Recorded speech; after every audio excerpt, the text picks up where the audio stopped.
Connective tissues. Connective tissues का नाम सुन के आपके दिमाग में एक बात आई होगी कि कनेक्टिव मतलब कनेक्शन, ठीक है। ऐसे टिश्यूज़ जो एक दूसरे को कनेक्ट करें उनको कहते हैं कनेक्टिव टिश्यूज़। कनेक्टिव टिश्यूज़ का बेसिकली काम क्या होता है कि वो स्पेस फिल करते हैं बिटवीन ऑर्गन्स एंड टिश्यू, उनको स्ट्रक्चर और मेटाबॉलिक सपोर्ट देते हैं। अगर फंक्शंस के बारे में बात की जाए तो सबसे पहले स्ट्रक्चरल सपोर्ट मिलता है। एक रोल होता है as a medium for exchange of material, role in a defence and protection of a body और फैट की स्टोरेज।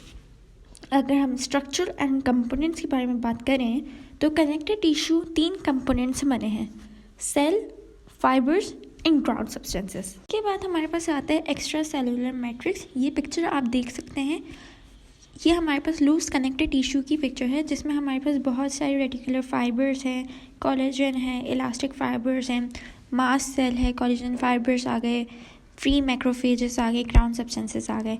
तो जो एक्स्ट्रा सेलुलर मैट्रिक्स होता है वो बहुत कॉम्प्लिकेटेड स्ट्रक्चर होता है या वी कैन से नेटवर्क होता है जो कि बहुत सारे सेल्स के साथ हमारे कनेक्टेड टिश्यू के अंदर होता है। इसमें बहुत सारे वैरायटी ऑफ फाइबर्स और ग्राउंड सब्सटेंसेस होते हैं। फाइबर में हमारे पास कोलेजन में हमारे पास रेटिकुलर फाइबर्स होते हैं, कोलेजन फाइबर्स होते हैं, इलास्टिक फाइबर्स होते हैं। अब कनेक्टेड टिश्यू के सेल्स के बारे में बात करें, हमने ग्राउंड सब्सटेंसेस के बारे में बात कर ली, हमने एक्स्ट्रा सेलुलर मैट्रिक्स के बारे में बात कर ली, हमने फाइबर्स के बारे में बात कर ली। कनेक्टेड टिश्यू के सेल्स जो होते हैं वो 2 तरीके से होते हैं, एक रेजिडेंट सेल्स होते हैं, एक माइग्रेंट सेल्स होते हैं। रेजिडेंट सेल्स में हमारे पास फाइब्रोब्लास्ट आ गया जिसको हम मायोफिब्रोब्लास्ट भी कहते हैं, मेसेंकाइमल सेल्स आ गए and adipocytes. Then we move to migrant cells. Migrant cells में हमारे पास मास्ट सेल्स आ गए, प्लाज्मा सेल्स आ गए, मैक्रोफेजेस आ गए एंड ल्यूकोसाइट्स आ गए। Let's talk about the resident cells. Resident cells में हमारे पास फिब्रोब्लास्ट है। फिब्रोब्लास्ट बेसिकली बहुत common fixed resident type of connected tissue है। मतलब सबसे ज़्यादा कॉमन अगर आपसे कोई पूछे कौन सा रेजिडेंट सेल्स है तो you can say fibroblast. Fibroblast basically synthesise करता है और सिक्रीट करता है कोलेजन, इलास्टिन। जब ये सिक्रीट करता है तो इसकी वजह से बहुत लार्ज फाइबर बनता है और लार्ज फाइबर बनने के साथ साथ इसमें क्या प्रोडक्ट्स बनते हैं, GAGs बनते हैं, प्रोटीग्लाइकेन्स बनते हैं, मल्टी एडेसिव ग्लाइकोप्रोटीन्स बनता है जो कि हमारे पास ग्राउंड सब्सटेंसेस आ जाते हैं। इसका न्यूक्लियस जो होता है वो लार्ज होता है, वाइड होता है, यूक्रोमैटिक होता है और इसमें प्रोमिनेंट न्यूक्लियस होता है। साइटोप्लाज्म में जो होता है वो रफ एंडोप्लाज्मिक रेटिक्यूलम होता है और वेल डेवलप्ड गोल्गी अपैरेटस होता है। देन वी है मायोफिब्रोब्लास्ट। ये फिब्रोब्लास्ट की ही एग्जाम्पल है। तो कुछ जो फिब्रोब्लास्ट होते हैं उसमें कॉन्ट्रेक्टाइल फंक्शन आ जाता है। जब उसमें कॉन्ट्रेक्टाइल फंक्शन आ जाता है तो उसकी टर्म कुछ डिफरेंट हो जाती है, उसको हम कहते हैं मायोफिब्रोब्लास्ट। एडिपोसाइट्स। एडिपोसाइट्स सबको पता है कि क्या होते हैं। Adipocytes basically the fat cells. हमारी बॉडी में 2 तरह के फैट सेल्स होते हैं लेकिन उनका ड्यूरेशन दोनों को अलग होता है। First we have white fat cells and second we have brown fat cell. White fat cell is basically specialising for storage of triglyceride और ये बहुत सिंगल या वी कैन से बहुत छोटे ग्रुप में पूरे लूज कनेक्टेड टिश्यू में फैले हुए होते हैं। Then we have brown fat cells. Brown fat cells basically हमारे पास स्पेशलाइज होते हैं for the temperature regulation, for thermoregulation. और ये सेल्स जो होते हैं वो न्यू बॉर्न में बहुत ज़्यादा होते हैं लेकिन फिर वो आहिस्ता आहिस्ता ख़त्म होना स्टार्ट हो जाते हैं। और हाइबरनेटिंग मैमल्स में, हाइबरनेटिंग मैमल्स लाइक हमारे पास शार्क हो गई या हमारे पास बियर हो गया तो उनमें ब्राउन फैट पाए जाते हैं फॉर द हीट। लेकिन कुछ बहुत रेयर केसेस में, ये एडल्ट में भी होते हैं, बहुत रेयर केसेस में ये बहुत सारे होते हैं और ये बहुत लार्ज ग्रुप ऑफ मॉलिक्यूल्स होते हैं या लार्ज ग्रुप ऑफ लिपिड्स होते हैं जो पूरे कनेक्टेड टिश्यू में फैले हुए होते हैं और इनमें लार्ज नंबर ऑफ माइटोकॉन्ड्रिया भी होता है। Then we have mast cells. Mast cell basically हमारे पास इरेगुलर कनेक्टेड टिश्यू सेल्स हैं जिसका साइटोप्लाज्म फिल होता है बेसोफिलिक सेक्रेटरी ग्रैन्यूल से। अच्छा, इसका न्यूक्लियस जो होता है वो सेंट्रली सिचुएटेड होता है और ये सेल्स जो होते हैं इम्यून रिस्पॉन्सेस के लिए काम करते हैं। फॉर एग्जांपल ये बेसिकली डिफेंसिव मैकेनिज्म में काम करते हैं और ये large amount of histamine release करवाते हैं जिसकी वजह से क्या होता है कि हमारे जो इन्वेडर्स होते हैं या कोई फॉरेन पार्टिकल्स होते हैं वो हमारी कनेक्टेड टिश्यू में इन्वेड नहीं कर सकते। Then we have plasma cells. Plasma cells basically हमारे पास वाइट ब्लड सेल्स होते हैं जो कि large volume of antibodies release करते हैं। प्लाज्मा सेल्स बेसिकली हमारे पास बोन मैरो में ऑरिजिनेट होते हैं। सबसे पहले बोन मैरो में हमारे पास बी सेल्स बनते हैं। बी सेल्स जो होते हैं वो डिफ्रेंशिएट होते हैं इनटू प्लाज्मा सेल्स। ये लार्ज होते हैं और वाइट सेल्स होते हैं। इसमें भी बेसोफिलिक साइटोप्लाज्म होता है। क्यों होता है? क्योंकि ये इसमें रफ एंडोप्लाज्मिक रेटिकुलम बहुत ज़्यादा होता है। इसमें गोल्गी अपैरेटस होता है, इसमें सेंट्रियोल्स होते हैं और न्यूक्लियस जो होता है वो थोड़ा सा स्पेरिकल शेप में होता है। Then we have macrophages. Macrophages basically क्या होते हैं? बैक्टीरिया किलिंग या पैथोजन किलिंग। मैक्रोफेज बेसिकली क्या करते हैं? हमारे जो भी इन्वेडर्स होते हैं या फॉरेन पार्टिकल्स होते हैं उसको किल करते हैं। इसमें बहुत वेल डेवलप्ड गोल्गी अपैरेटस होते हैं, बहुत सारे लाइसोसोम्स होते हैं। मैक्रोफेजेस की जो होती हैं वो इरेगुलर सरफेस होता है और ये लोकेटेड होता है इसेंट्रिकली।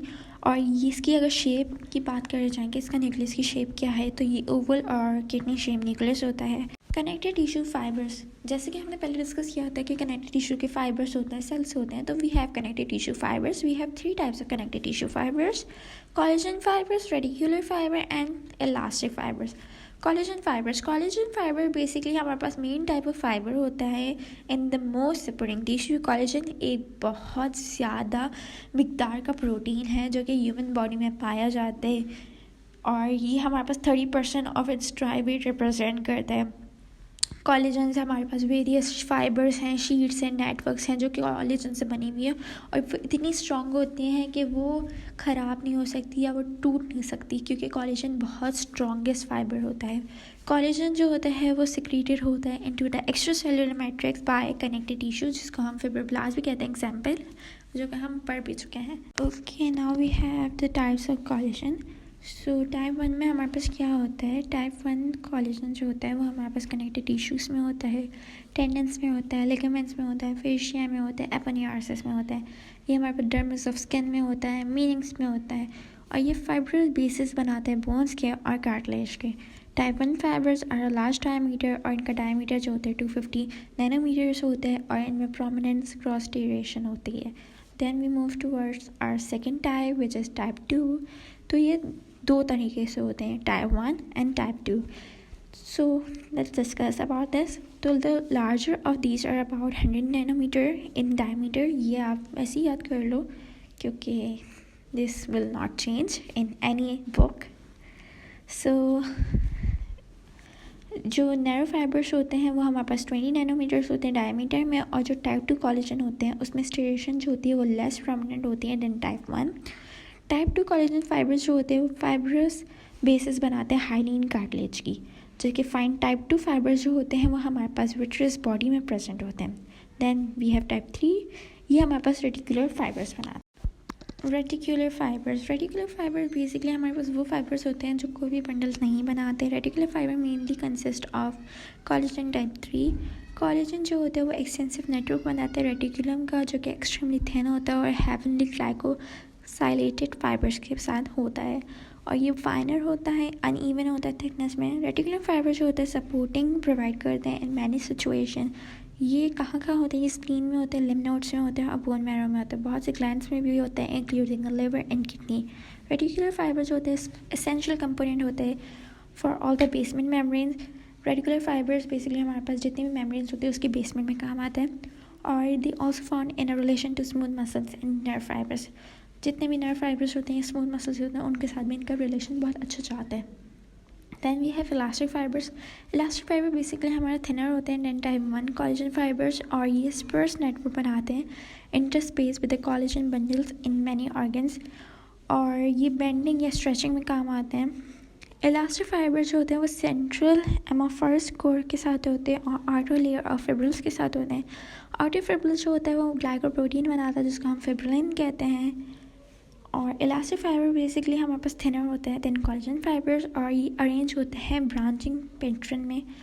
ये हमारे पास लंग्स में हो गया, ब्लड वेसल्स में हो गया और इलास्टिक फाइबर बेसिकली हमारा थिक होता है इन लिगामेंट फ्लेवा और अदर सिचुएशन में in the wall of large arteries वो एक फेनेस्ट्रेटेड मेम्ब्रेन बनाता है। And here is a flow chart of connected tissue proper. तो कनेक्टेड टिश्यू प्रॉपर बेसिकली हमारे पास लूज कनेक्टेड टिश्यू में डिफ्रेंशिएट होता है। लूज कनेक्टेड टिश्यू हमारे पास dense connected tissue, reticular connected tissue and adipose tissues में आता है। जो हमारे पास डेंस कनेक्टेड टिश्यू है वो हमारे पास दो टाइप के होते हैं, regular and irregular. Now here is the difference between loose connected tissue versus the dense connected tissue. Loose connected tissue is basically a type connected tissue that surrounds a blood vessel, nerve and organ. और इसमें क्या होता है कि ये epithelium organs को एक जगह होल्ड किया हुआ होता है इन्होंने. Then we have dense connected tissue. Dense connected tissue is basically a type connected tissue जिसमें हमारे पास न्यूमरस कोलेजन फाइबर्स हो गए, हमारे पास एक स्ट्रॉन्ग कनेक्शन होगा टिश्यूज़ का जो कि मेनली क्या फॉर्म करेगा, structural part of the body. Then loose connected tissue consist of many cells, dense consist of fewer cells. Loose mainly contain fibroblast, dense contain fibrocytes. आप चेंज देख सकते हैं. Then loose consist of loosely arrange fibres क्योंकि वो loose connected tissue है. Dense consist of numerous thick fibres. Okay, so हमारे पास loose connected tissue की यहाँ पर टाइप्स आ गए जिसमें हमारे पास एरियोलर है, एडिपोस है, रेटिकुलर टिश्यूज़ हैं. इसमें हमारे पास डेंस रेगुलर है, डेंस इरेगुलर है, इलास्टिक टिश्यू है. इसकी 3 टाइप्स हैं. उसके बाद मेजर फंक्शन क्या है लूज का कि सपोर्टिंग करते हैं matrix for blood vessel, lymphatic vessel, nerve, muscle, fibre, organ and skin. मतलब सारा इसका जो फंक्शन है वो सपोर्टिंग मैट्रिक्स है. और जो हमारे पास डेंस का है ये क्या करता है, ये प्रोड्यूस करते हैं टेंडन को, लिगामेंट्स को बाय फॉर्मिंग अ स्ट्रॉन्ग रो प्लेक्सर. क्यों करता है, क्योंकि इसका काम ही ये है कि ये स्ट्रक्चर फॉर्म करेगा. Okay, now we have a reticular tissue. Reticular tissues में क्या होते हैं, फाइबर्स ऑफ टाइप 3 कोलेजन जो होते हैं वो एक डेलिकेट 3D नेटवर्क बनाते हैं जो कि सपोर्ट करता है वेरियस टाइप्स ऑफ सेल्स को.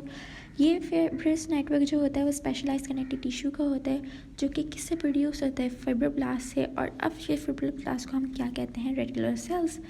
फाइबर्स जो होते हैं वो फ्रेमवर्क प्रोवाइड करते हैं with a specialised micro environment for cells in a haemopoietic tissue. और सम लिम्फॉइड ऑर्गन्स में, लिम्फॉइड ऑर्गन्स हमारे पास बोन मैरो आ गए, लिम्फ नोड्स आ गए, स्प्लीन आ गई.